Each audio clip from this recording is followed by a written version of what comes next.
여러분 안녕하십니까? CJB 아침 뉴스입니다. 최근 어린이와 청소년을 대상으로 이 독감 환자가 급증하고 있습니다. 아직 독감 예방 접종을 하지 않은 분들 많으실 텐데요. 서둘러야겠습니다. 박원 기자입니다. 청주의 한 어린이 전문 병원입니다. 이른 아침부터 대기실이 환자들로 북적입니다. 대부분 기침과 인후통 등 감기 증상을 나타내고 있습니다. 한 일주일 되다가 한 3, 4일에 한 번씩 여기 병원에 와서 진료받고 그러니까 조금 많이 나아졌어요. 일상생활이 힘들 정도로 증세가 심한 독감 환자도 줄을 잇습니다. 열이 40도까지 올랐고 그리고 오한이 왔는지 몸을 많이 떨었거든요. 구토도 많이 하고 애가 힘이 없고 그래서 최근 어린이와 청소년을 중심으로 독감이 유행하고 있습니다. 지난달 29일부터 일주일 동안 외래 환자 1000명당 독감 의심 환자는 39명. 유행 기준인 6.5명보다 6배 많습니다. 나이대별로는 7세에서 12세 사이가 4주 전보다 3배 가까이, 13세에서 18세는 4배 가까이 급증했습니다. 올 5월 달에 많이 걸렸는데 저희는 그거 지나고 나서는 좀 잠잠하다고 여겨졌는데 주변에서는 아직까지 많이 걸린다고 하더라고요. 기온이 뚝 떨어진 데다 일교차까지 크게 벌어진 것이 독감 유행의 원인으로 보이는데 독감 예방은 무엇보다 백신 접종이 가장 중요합니다. 올해만 독감이 3번 걸린 환자가 몇 명 나왔어요. 증상이 있으면 인근 병원에 가서 검사하셔서 빨리 진단받아서 빨리 치료하는 게 도움이 되시고 13세 이하 어린이와 임산부, 65세 이상 어르신은 지정 의료기관이나 보건소에서 무료로 독감 예방 접종이 가능합니다.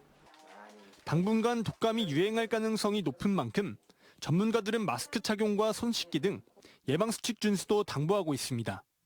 CJB 박원입니다. 충북 지역 아파트 매매와 전세 가격이 꾸준한 상승세를 보이면서 부동산 시장 회복에 대한 기대감을 높이고 있습니다. 하지만 전문가들은 지역 부동산 시장이 본격적인 회복기에 접어들었다고 판단하는데 매우 신중한 입장인데요. 그 이유를 장원석 기자가 취재했습니다. 청주 방서지구 전용 면적 84제곱미터 아파트의 전셋값은 3억 원 초반으로 최근 3, 4개월 사이 수천만 원이 올랐습니다. 아파트 급매물이 소진되며 매매 가격이 상승세를 보이자 전세 물량이 매매 거래로 돌아서면서 전세 부족 현상이 빚어졌기 때문입니다. 이달 들어 계속되는 호가 상승에 일부 실수요자들은 관망세로 돌아섰습니다. 그게 이제 소진이 다 되고 나서 지금은 이제 전세 물량이 많이 없거든요. 전세가 지금 한 서너 건밖에 없거든요. 한국부동산원에 따르면 충북 지역 아파트 전세값은 지난 7월 다섯째 주 이후 15주 연속 상승세를 이어가고 있습니다. 같은 기간 충북의 아파트 매매 가격도 하락 없이 전반적인 상승 흐름을 이어가면서 부동산 시장 회복에 대한 기대감을 높이고 있습니다. 하지만 부동산 전문가들은 전세와 매매 모두 수요보다는 공급이 5에서 10%가량 우위를 보여 아파트 시장의 본격적인 회복을 언급하기에는 이르다는 입장입니다. 한 부동산 빅데이터 민간 업체의 통계에 따르면 한 달 새 충북 지역 아파트의 누적 매물 건수는 매매 3.2%, 전세 4.4%가 증가해 전체적으로 매물 적체 우려도 낮고 있습니다. 전세 사기니 뭐이런 문제가 많이 생기잖아요. 그래서 다가구나 원룸 같은 경우는 전세를 꺼리고 그다음에 이제 안전한 아파트 이쪽으로는 이제 전세를 선호하고 있기 때문에 지금 회복기다 이렇게 말씀드리긴 그렇고 조정 국면으로 들어섰다고 생각합니다. 지역 부동산 전문가들은 아파트 시장의 본격적인 회복은 가격 상승뿐 아니라 거래 물량이 함께 늘어나야 한다며 실수요자들은 시장 동향을 면밀히 살펴 접근할 필요가 있다고 조언했습니다. CJB 장원석입니다. 청주에서 처음으로 소 럼피스킨병 확진 사례가 나왔습니다. 충청원북도는 청주시 오창읍의 한 한우 농가에서 피부 결절 증상이 나타난 소에 대해 정밀 검사를 의뢰한 결과 양성 판정이 나왔다고 밝혔습니다. 방역당국은 변경된 정부 방침에 따라 확진 판정을 받은 소에 대해서만 살처분을 진행하고 같은 농장의 한우 42마리에 대해선 추가 검사를 진행하고 있습니다. 이로써 충북에서 소 럼피스킨병 확진 농가는 4개 농장으로 늘었습니다. 2024학년도 대학 수학능력시험 문제지와 답안지가 청주와 충주, 제천, 옥천 등 도내 4개 시험지구 교육지원청에 도착했습니다. 문답지는 엄격한 보안 속에 별도 장소에 보관됐다가 수능 당일 새벽부터 도내 시험장 34곳으로 옮겨집니다. 수능 하루 전인 오늘 수험생은 오후 1시부터 시험장별로 예비 소집이 진행됩니다. 도내 수능 응시생은 12,220명으로 지난해보다 410명이 감소했습니다. 내일 치러지는 수능 시험을 앞두고 청주시가 수험생 교통과 안전 관련 대책을 내놓았습니다. 청주시설관리공단은 시험 당일 장애인 수험생을 대상으로 해피콜 차량을 우선 배차하고 귀가를 돕습니다. 또 수험장 주변의 불법 주정차 행위에 대해서는 사이렌 없이 즉시 단속합니다. 경찰과 청소년복지센터와 연계해 수능 이후 도내 시내 곳곳에서 청소년 계도 활동도 벌입니다. 한편 청주시는 귀가하는 수험생을 위해 일신여고와 신흥고 정문 앞에서 커피와 간식을 제공합니다. 충청북도가 올해 전국 최초로 지난 8월부터 시행한 난자 냉동 지원 사업을 확대합니다. 올해는 8명의 여성이 혜택을 입었는데요. 내년에 이를 30명으로 확대하기로 했습니다. 단 1명의 출산이 아쉬운 지금 이런 노력들이 쌓이고 쌓여서 저출산을 조금이나마 극복할 수 있는 만큼 내년에는 신청 한도가 가득 차기를 기대해 봅니다. 조윤관 기자입니다. 도내 여성들은 14년 전인 지난 2009년에는 평균 28살에 결혼을 했지만 2018년부터는 30살이 넘어서 결혼을 하고 있습니다. 도내 여성들의 초혼 연령은 해가 갈수록 높아지고 있습니다. 늦어지는 결혼은 난임 확률 증가로 이어지고 있습니다.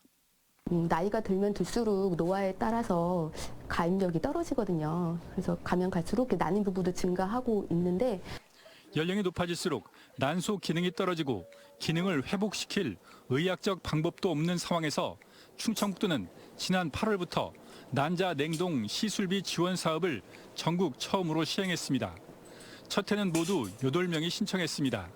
20대부터 40대까지 기혼 여성 2명과 함께 현재 정부의 난임 지원 정책에서 소외돼 있는 미혼 여성 6명도 냉동 비용의 50%가량인 200만 원을 지원받았습니다. 내년부터는 지원 대상과 인원이 확대됩니다. 신청 인원은 올해 10명에서 30명으로 늘렸고 기업이 후원하는 10명은 소득 제한 기준 없이 지원하기로 했습니다. 국가적으로 지금 가장 심각하고 중요한 문제로 되어 있고 우리 도는 이제 도정의 목표를 출산 증가를 위에다 두고 여성분들의 건강, 그다음에 그 중에 출산 이슈도 분명히 있습니다. 그래서 이번에 충북에서 진행하시는 그 저출산 위기 극복 방안의 하나로 함께 동참하게 돼서 충청북도는 또 복지부와 함께 냉동 난자가 해동돼 실제 임신에 사용될 경우 한 명당 2차례까지 100만 원씩의 보조 생식술 비용을 지원하는 방안도 추진하고 있습니다. CJB 조용광입니다.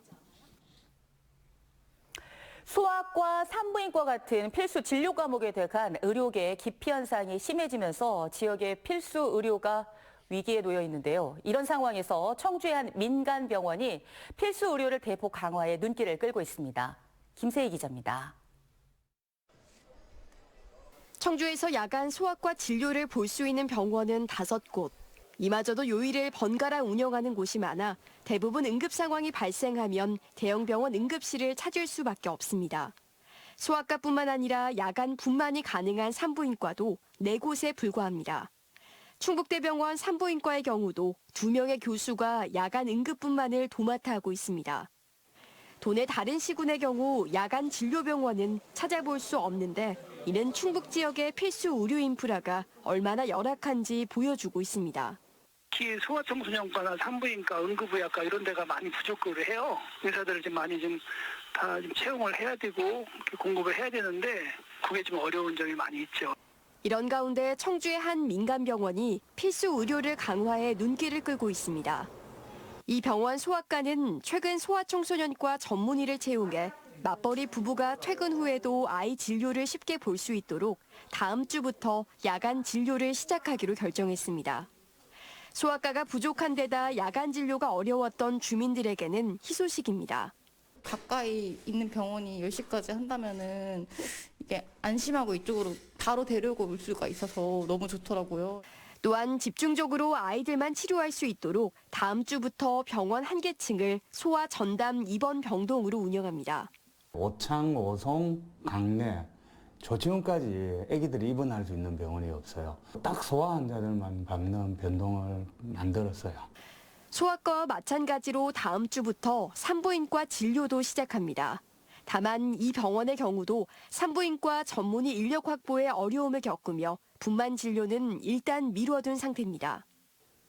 필수 의료가 위기에 빠졌지만 이런 때일수록 필수 의료에 집중해야 한다는 역발상이 제대로 빛을 볼 수 있도록 지자체 차원의 제도적 지원을 검토할 필요성도 제기되고 있습니다. CJB 김세희입니다.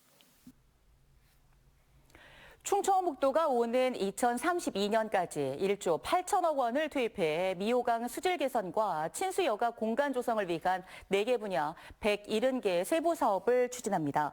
분야별로는 수질 생태 유지를 위한 공공 처리 시설 설치와 가축 분뇨 통합 바이오가스화 시설 구축, 인공 습지 조성 사업을 추진하고 지하댐 구축과 하수 처리수 재활용을 통한 유량 확보에도 나서기로 했습니다. 충청북도와 도의회, 시장군수협의회, 충북상공회의소 협의회가 충북경제 100조 원 시대 도약을 위한 업무 협약을 체결했습니다. 협약에 따라 각 기관은 도민이 체감할 수 있는 내수 활성화 방안 추진과 지역 생산품 우선 구매 활성화, 창업 생태계 구축 등을 위해 상호 협력하기로 했습니다. 이어진 토론회에서는 충북의 1인당 민간 소비가 전국 최하위에 그치면서 지역 자금의 역외 유출 규모가 전국에서 3번째로 많다며 대형 쇼핑몰을 갖춘 랜드마크 상권 개발의 필요성이 제기됐습니다. 고령화로 농촌 일손 부족 현상이 심화되고 있는 가운데 번거로운 농산일을 대신하는 무인 로봇들이 개발되고 있습니다. 아직은 비용 면에서 농가들이 쉽게 구입할 수 없는 만큼 자치단체들이 임대 사업을 통해 기계 도입을 검토하고 있습니다. 이태현 기자입니다. 로봇이 스스로 이동하며 과수원 내 잡초를 제거합니다. 기계 내에 입력된 길을 따라 방향을 바꾸고 장애물이 나타나면 미리 이동을 멈춥니다. 국립농업과학원과 민간업체가 함께 개발한 무인 제초 로봇입니다. GPS를 바탕으로 경로만 입력하면 한 번의 충전으로 1.8헥타르 면적의 제초 작업이 가능합니다. 고정밀 GPS를 사용하기 때문에 그건 주행 오차가 한 2cm 정도 되는 오차를 갖고 저희들이 주행할 수 있는 기능을 구현했기 때문에 굉장히 정밀한 형태의 위치를 파악을 할 수가 있습니다. 농약 살포도 로봇이 사람을 대신합니다. 미리 경로를 입력하고 노즐의 높이를 조절하면 기계가 알아서 방제 작업을 완료합니다. 농가 일손을 덜고 몸에 해로운 농약을 피할 수 있다는 이점이 있습니다. 방제 같은 경우는 아무리 잘해도 이 농약이 저희 방제하는 사람의 몸에 맞기 때문에 건강에도 상당히 안 좋지요. 이들 로봇들뿐 아니라 과일을 수확하거나 포장지를 제거하는 로봇도 현재 개발 중에 있습니다. 다만 5천만 원 안팎의 기계값은 농민들에게 큰 부담으로 지자체가 임대사업 등을 통해 농가 보급을 검토하고 있습니다. 농가 개인이 사시는 데는 부담이 되니까 농기계 은행이라든가 이렇게 아니면 장반별로 구매를 해서 공동으로 처음에는 사용하시면은 더 좋을 것으로 생각하고 있습니다. 전문가들은 무인 로봇이 농산일에 본격 투입되는 10년쯤 뒤에는 농민들의 노동 시간이 절반 이상 감소할 것으로 예상했습니다. CJB 이태현입니다. 충북선에서 이용객이 가장 많은 충주역이 임시역사 가동에 돌입했습니다. 신축 역사는 기존 충주역 자리에 오는 2025년 준공될 예정입니다. 안정원 기자가 보도합니다. 40년 넘게 사용했던 충주역이 폐쇄되고 임시역사가 운영에 들어갔습니다. 위치는 기존 충주역 건물 바로 옆으로 매표소, 대합실 등과 함께 이동 편의성을 높였습니다. 예전에는 저 길을 건너서 이렇게 갈 불편함이 있었는데 에스컬레이터 있어가지고 곧장 내려가니까 그런 건 너무 편리해졌어요. 충주역은 한때 리모델링이 논의되기도 했지만 지역사회의 요구 속에 지난 2021년 신축이 확정됐습니다.